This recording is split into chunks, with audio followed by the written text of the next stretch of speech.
Assalamualaikum warahmatullahi wabarakatuh. Banyak sekali pertanyaan jamaah, Ustadz kasih kami channel untuk kajian anak-anak muda.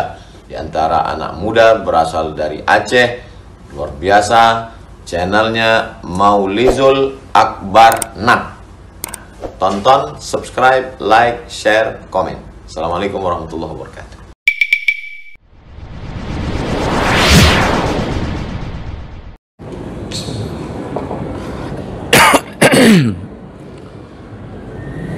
Assalamualaikum warahmatullahi wabarakatuh. Alhamdulillahi rabbil alamin wa bihi nasta'in ala umuri dunya waddin.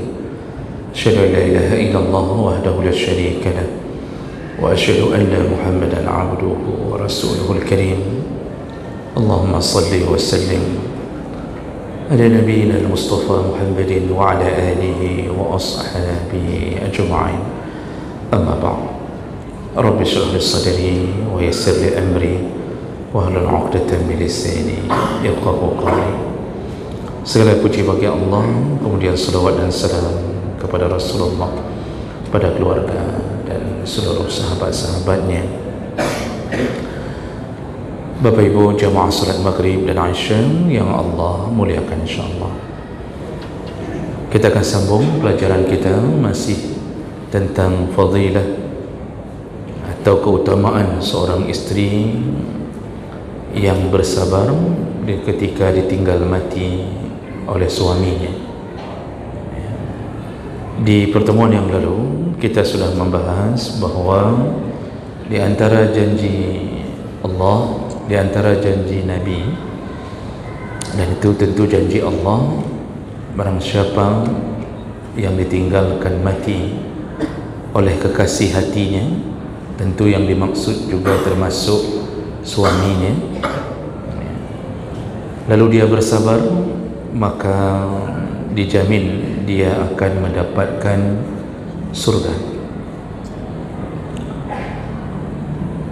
Dan itu dengan catatan dia tabah dan sabar di atas musibah yang diberi. Kita kemarin sudah membahas sedikit di antara tanda-tanda ketidaksabaran yang tidak mendapatkan jaminan surga, yaitu orang-orang yang meratap ketika diberikan musibah kematian. Meratapi mayat adalah salah satu perkara yang terlarang dan jatuh ke dalam dosa besar. Dan ini sudah menjadi kebiasaan orang-orang jahiliyah di kalangan orang-orang Arab terdahulu. Di antara hadis yang menerangkan itu, hadis dari Ummu Salamah ketika meninggal Abu Salamah, yaitu suami Ummu Salamah sebelum digantikan oleh Rasulullah sallallahu alaihi wasallam sebagai suami berikutnya. Abu Salamah meninggal, lalu Ummu Salamah mengatakan, la abkiyannahu bukaan yatahaddasu anhu fakuntu qad tahayyatu lil buka. Kata Ummu Salamah, aku sudah bersiap-siap untuk meratapi kematian Abu Salamah dengan tangisan yang menghebohkan. Karena dulu orang-orang Arab semakin hebat ratapannya, maka dianggap itu adalah sebuah ungkapan perasaan atas kebaikan suaminya.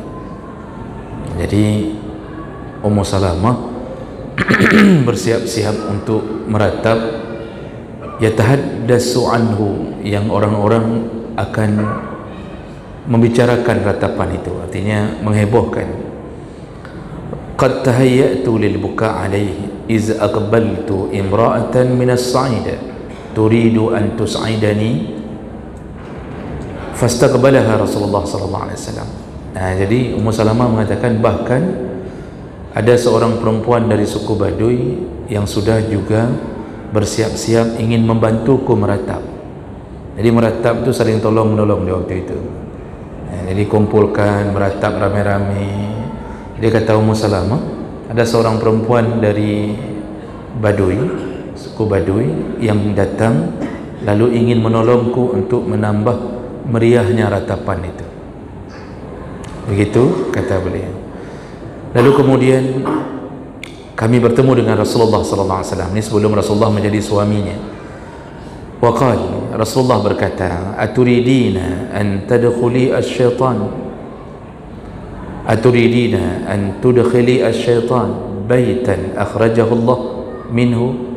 Kalian ini, engkau ini, kata Rasulullah, wahai Ummu Salamah, apakah engkau ingin syaitan memasuki kembali rumahmu setelah dulu dia keluar dari rumah ini? Maksudnya dengan Islamnya Ummu Salamah, Abu Salamah, syaitan keluar dari rumah ini, ketaatan mereka berdua. Lalu ketika engkau meratap, maka syaitan akan kembali mendatangi rumah ini. Maka Rasulullah bertanya, engkau ingin syaitan masuk kembali ke rumah ini? Rasulullah mengatakan itu maratain, 2 kali beliau Rasulullah mengingatkan Ummu Salamah, jangan meratap. Kalau engkau meratap, maka syaitan akan kembali memasuki rumah ini.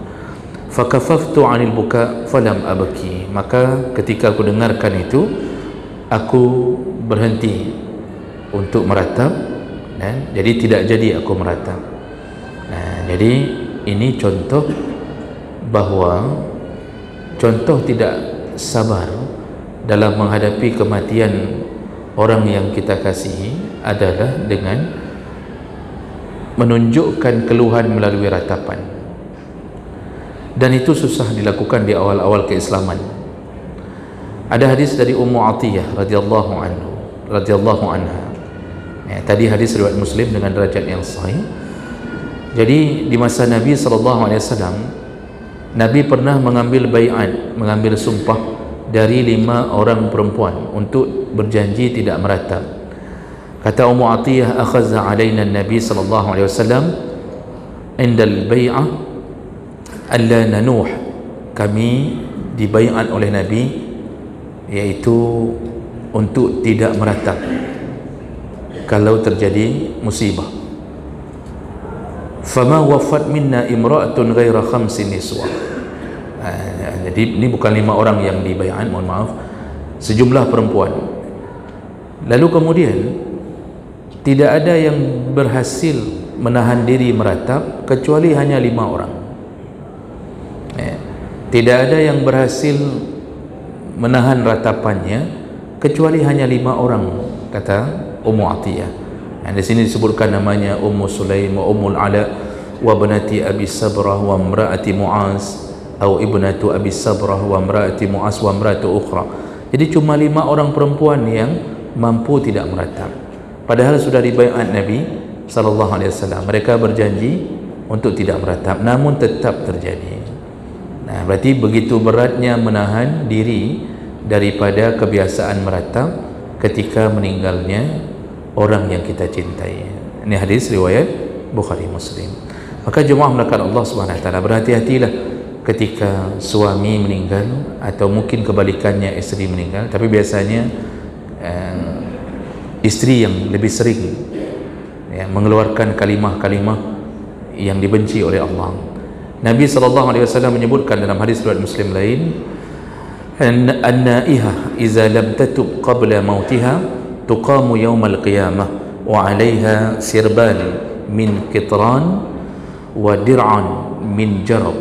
Kata Rasulullah, orang yang melakukan niyahah atau meratap apabila dia mati dan tidak bertaubat, maka dia dibangkitkan di hari kiamat dalam keadaan dipakaikan kepadanya pakaian yang berlumuran dengan cairan tembaga, cairan tembaga yang panas, serta mantel atau selimut yang dicampurkan dengan penyakit gatal. Jadi sebagaimana gerakan dia waktu meratap itu, orang meratap kan itu balik kanan balik kiri, dan terus kadang-kadang mengacak-acak rambutnya, menampar-nampar pipinya. maka begitulah keadaannya dibangkitkan di hari kiamat. Dia dalam keadaan dipakaikan pakaian dengan cairan tembaga yang panas, lalu dipakaikan selimut atau mantel yang isinya adalah kuman atau bakteri yang menyebabkan gatal yang sangat dahsyat. Jadi Bapak Ibu yang Allah muliakan, terutama ibu-ibu, usahakan menahan diri untuk tidak meratap ketika suami meninggal. Tapi saya yakin kalau suaminya orang yang jahat, mungkin tidak meratap, bahkan bersyukur ketika suaminya meninggal. Nah, ini biasanya kalau suami yang baik itu diratapi. Termasuk juga meratap, menyebut-nyebut kelebihannya terus-terusan di depan umum. Nah, jadi menyebut tentang bahawa dialah, kalau tak ada dia maka bagaimana keadaan kami, dialah yang selama ini begitu, dan terus-terusan menyebut-nyebut sesuatu tentangnya, itu termasuk meratap. Baik, itu sebagai penyempurna bahawa seorang janda yang ditinggal mati suaminya lalu bersabar, maka insya Allah janji Allah menyebutkan surga untuknya. Kita lanjutkan keutamaan yang kedua, fadilah yang kedua dari seorang isteri yang ditinggal mati oleh suaminya, yaitu ketika janda yang ditinggal mati oleh suaminya itu ridha dan ikhlas memelihara anak-anak yang ditinggalkan oleh suaminya tersebut, maka dia dijanjikan mendapatkan pahala yang besar dan dijanjikan berkumpul dengan Nabi SAW di surga. Nah, Bapak Ibu yang Allah muliakan, di antara fenomena yang terjadi hari ini adalah ketika seorang suami meninggal, maka yang paling banyak terjadi, istrilah yang kemudian menanggung anak-anak yang ditinggalkan oleh suaminya. Anak-anak yatim ni, yang disebut yatim yang belum balighah, kemudian mulai dipelihara oleh istrinya. Walaupun secara hukum ini peralihan anak-anak kepada istri, sampai istri yang mencari nafkah mati-matian, itu sebenarnya tidak sesuai dengan syariat. Artinya ini bukan begitu yang digariskan oleh Allah dan Nabi SAW. Kalau seorang suami meninggal, istri itu tidak berhak sedikit pun memberi nafkah kepada anak-anaknya. Tidak ada ketentuan istri yang kemudian menjadi penanggung jawab nafkah kepada anak-anak yang ditinggalkan. Tidak ada. Lalu siapa yang ditunjuk Allah? Yang ditunjuk oleh Allah adalah wali dari pihak suami. Ini Allah sebutkan dalam surah Al-Baqarah ayat 130 sekian, 133 atau 32, Allah a'lam, lupa saya. Nah, Allah menyebutkan wa 'alal mauludi lahu rizquhunna wa kiswatuhunna bil ma'ruf la tukallafu nafsun illa wus'aha la tudarra walidatun biwaladiha wa la mauludun lahu biwaladihi wa 'alal warisi mislu zalik. Jadi sebelum kalimat wa 'alal warisi mislu zalik, itu Allah ceritakan dulu tentang seorang ibu, ya, dia tidak berhak diberatkan oleh anaknya kalau dia terpisah dengan suaminya, maka seorang suami tetap wajib membayar kelelahan istri yang memberi susu kepada anak-anaknya. Begitu juga seorang istri tidak boleh diberatkan, seorang suami tidak boleh diberatkan oleh istrinya, yaitu meminta nafkah terlalu besar di luar kemampuan suami. Nah, setelah itu Allah menyebutkan kalau bayi-bayi yang dipelihara ini, yang sedang diberi susu oleh ibunya atau yang sudah diceraikan ini, lalu Allah sebutkan wa 'alal warisi mislu zalik, maka bagi orang yang mewaris, yang menjadi waris dari harta atau statusnya sebagai ahli waris, dalam tanda kutip yang dimaksud adalah wali, maka mislu zalik, mereka juga punya kewajiban yang sama kepada anak-anak dari seorang ayah yang meninggal dunia, dan hak menanggung nafkah itu kembali kepada wali-wali tersebut. Wali yang dimaksud yang pertama adalah yang ke atas, yaitu ayah dari si ayah, kakeknya, kalau masih ada. Kalau masih ada buyutnya, juga buyutnya. Nah, jadi dia berjenjang ke atas. Kalau tak ada, barulah kembali kepada keluarga atau saudara laki-laki dari pihak ayah. Mereka lah yang wajib menanggung nafkah anak-anak yang ditinggalkan oleh orang tuanya. Mereka yang wajib. Itu maksud kalimat wa'adal warisi mislu zalik. Jadi pamannya, pak awanya itu wajib beri nafkah kepada keponakan yang yatim.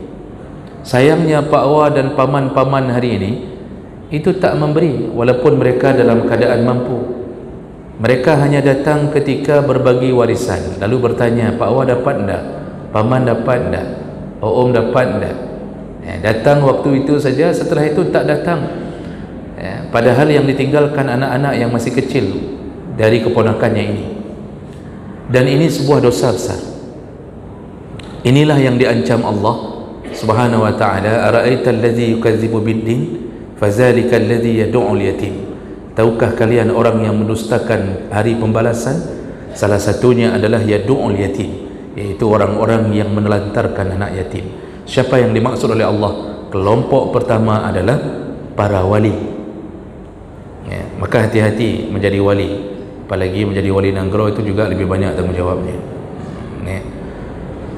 Jadi wali itu, begitu adiknya meninggal, anak yang ditinggalkannya yang yatim, yang masih di bawah baligh, itu dalam tanggungannya. Kalau kakek tak ada, kakek daripada anak ini, maka kita yang menjadi saudara kandung dari orang yang meninggal tersebut wajib berjuang memelihara keponakan kita yang yatim. Memelihara tak mesti membawa ke rumah. Memelihara bisa dengan mengirimkan uang untuk dia sekolah, kirimkan uang jajannya, SPP-nya, semampunya. La tukallafu nafsun illa wus'aha. Allah tidak akan membebankan kecuali berdasarkan kemampuan. Dalam ayat yang sama disebutkan tadi.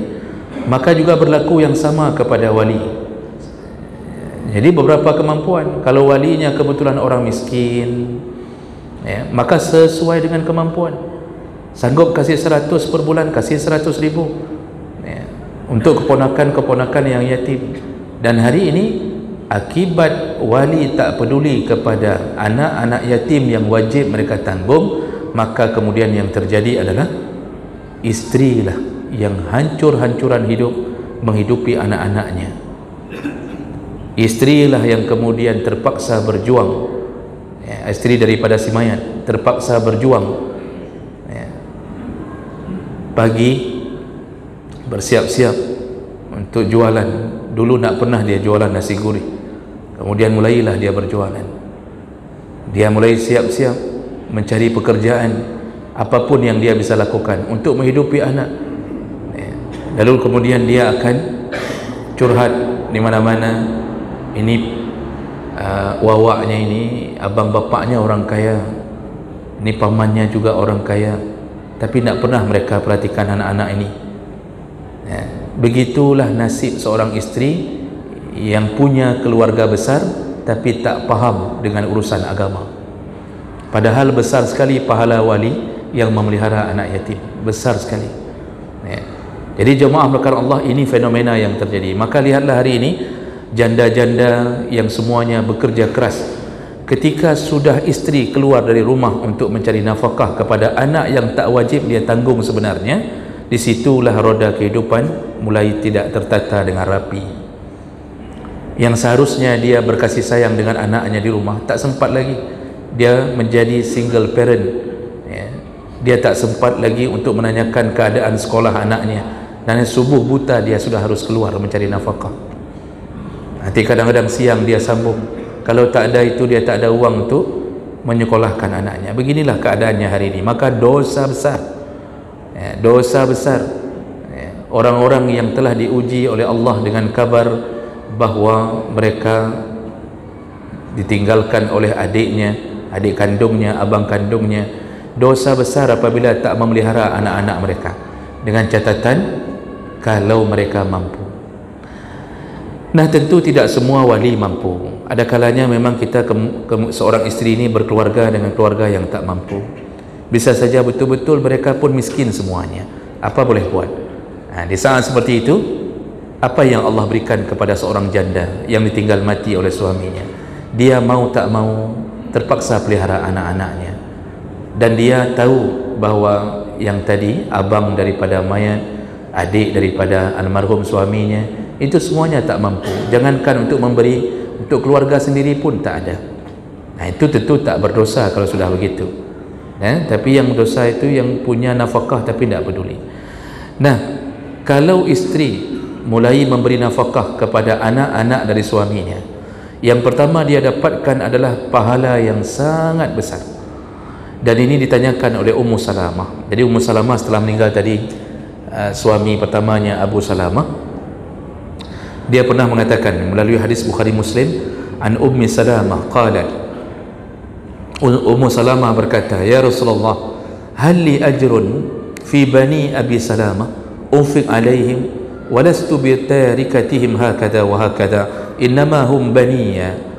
Ya Rasulullah, apakah aku mendapatkan pahala yang besar, kata Ummu Salamah, kalau aku memelihara anak-anak dari Abu Salamah? Maksudnya anak dia tapi anak dari suami, yaitu Abu Salamah.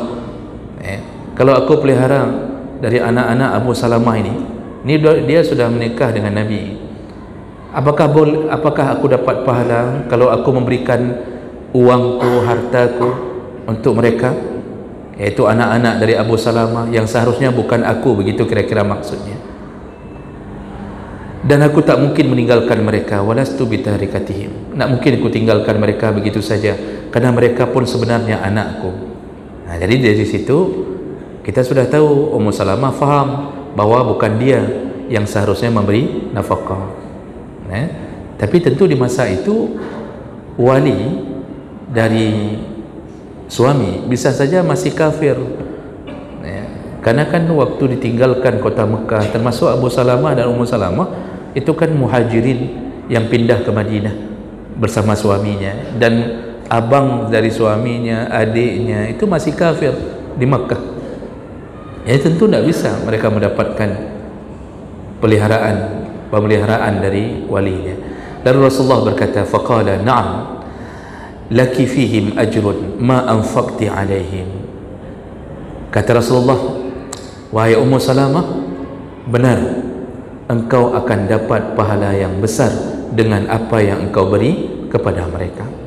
Nah, ini janji Nabi yang pertama. Jadi pahalanya besar bagi janda-janda yang memelihara anak. Lalu kemudian ada hadis, itu akan berlanjut karena mereka yang bukan berhak memelihara anak-anak itu, memelihara nafkah maksudnya, bukan memelihara kasih sayang tapi nafkah, tapi tetap mereka pelihara, mereka santuni janda-janda mulai memelihara anak-anak suaminya ini. Maka berdasarkan keumuman hadis Nabi SAW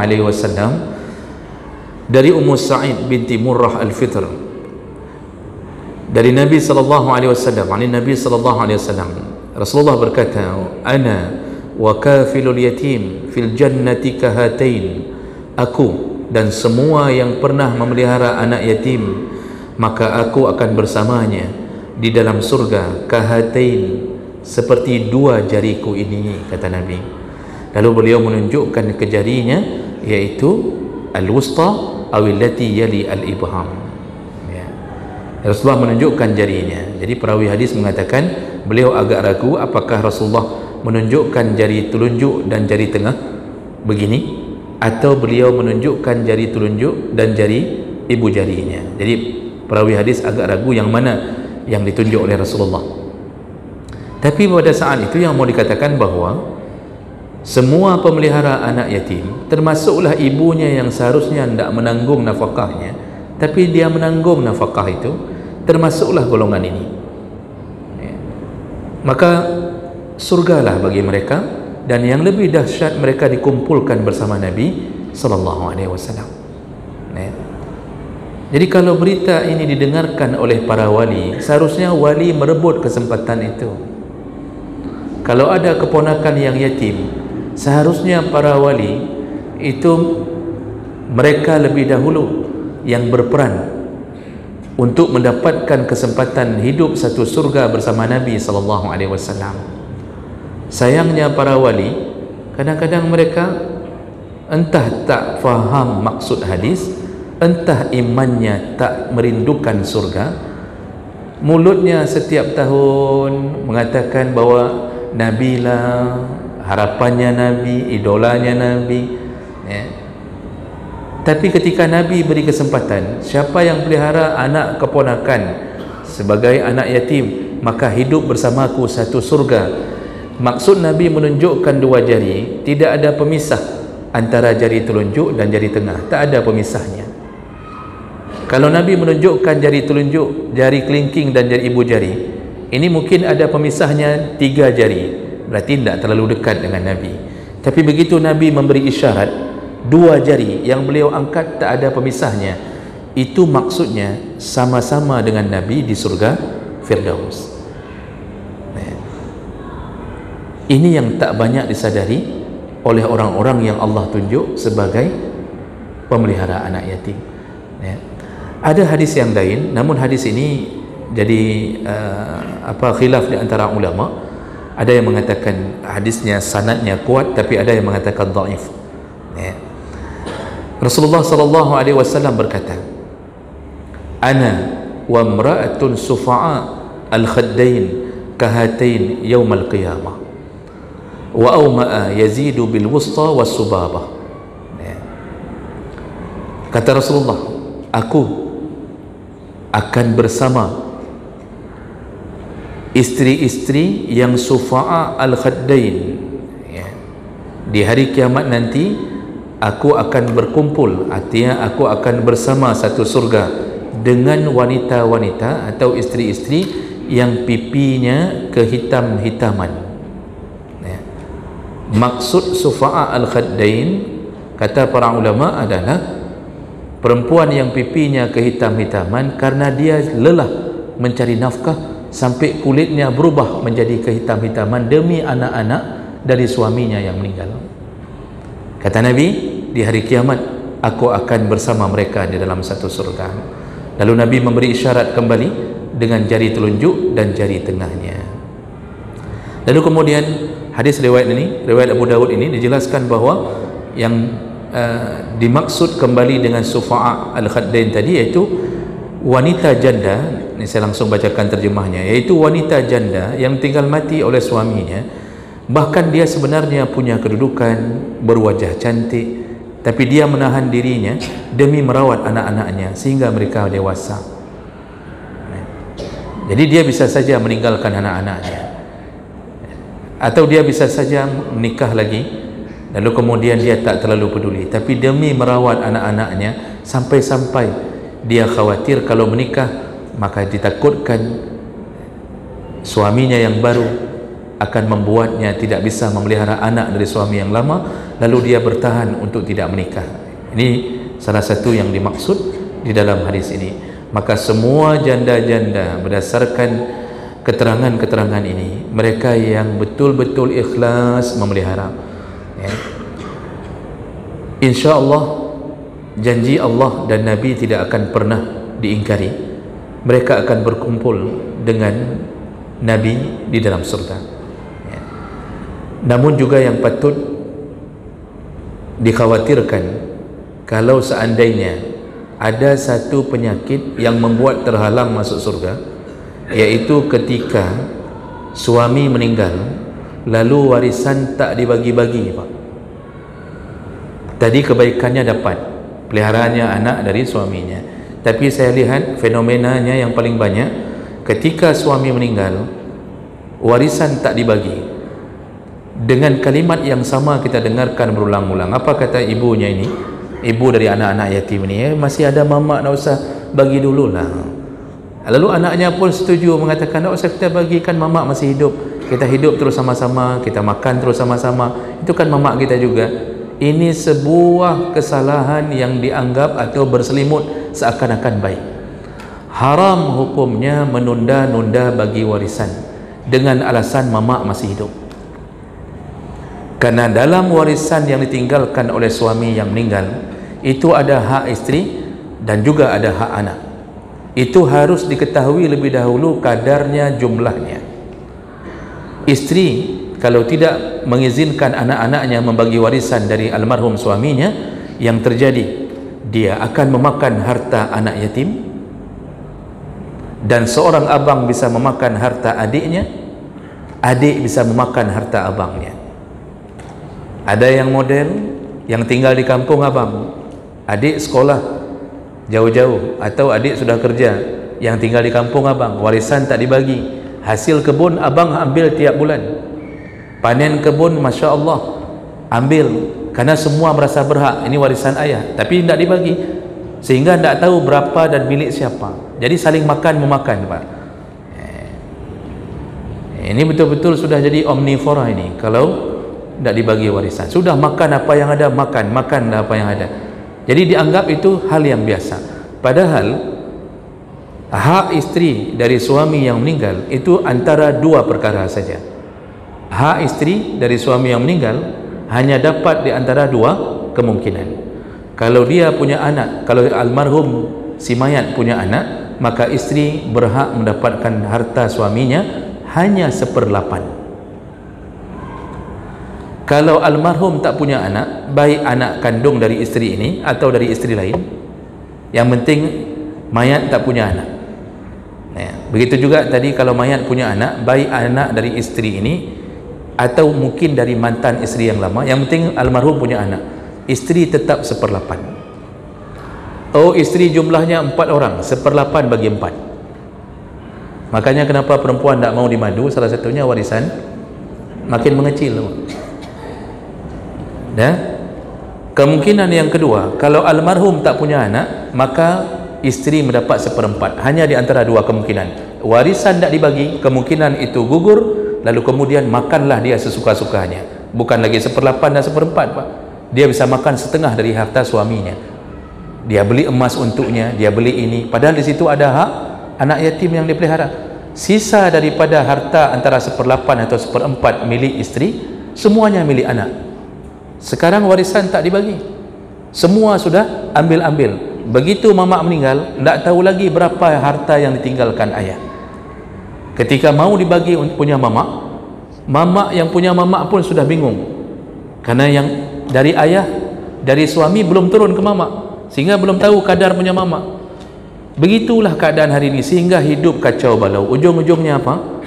Terjadi sengketa, putusnya silaturahim yang paling kuat gara-gara tak mau bagi warisan atau menunda-nunda bagi warisan.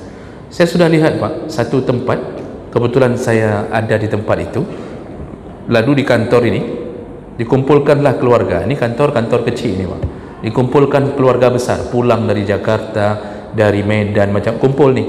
Kebetulan kami ada pengajian di samping kantor kecil ini. Lalu saya tanya sama Pak Kecil, ada apa Pak Kecil rame-rame ini, keluarga besar, adik-beradik semuanya, ada masalah apa? Warisan, sudah bertahun-tahun tidak dibagi. Ini mereka kita kumpulkan untuk berdamai, untuk buat warisan. Begitu, akhirnya masuklah ke dalam ruangan itu. Kami pengajian di samping kantor itu. Ketika sedang pengajian, Pak, tiba-tiba terdengarlah teriakan di dalam ruangan itu. Teriakannya teriakan orang histeris, kemudian terdengar suara lemparan, kemudian cacian. Semuanya kacau balau, dan satu persatu keluar dari ruangan itu. Kami kan cuma bisa lihat. Lalu saya tanya ke Pak Kecil, ada apa? Tak ada lagi yang tahu berapa jumlah warisan, sehingga saling merebut. Yang dilempar apa? Aqua gelas ke muka abang kandungnya, dijambak muka rambut adiknya, gara-gara menunda-nunda warisan. Maka hati-hati istri yang tak mau dibagi warisan anak-anaknya, sehingga dia memakan harta anak yatim yang ditinggalkan oleh suaminya. Mudah-mudahan kita terlindungi dari perkara seperti ini. Subhanakallahumma bihamdik, asyhadu an la ilaha illa anta, astaghfiruka wa atubu ilaik. Wassalamualaikum warahmatullahi wabarakatuh.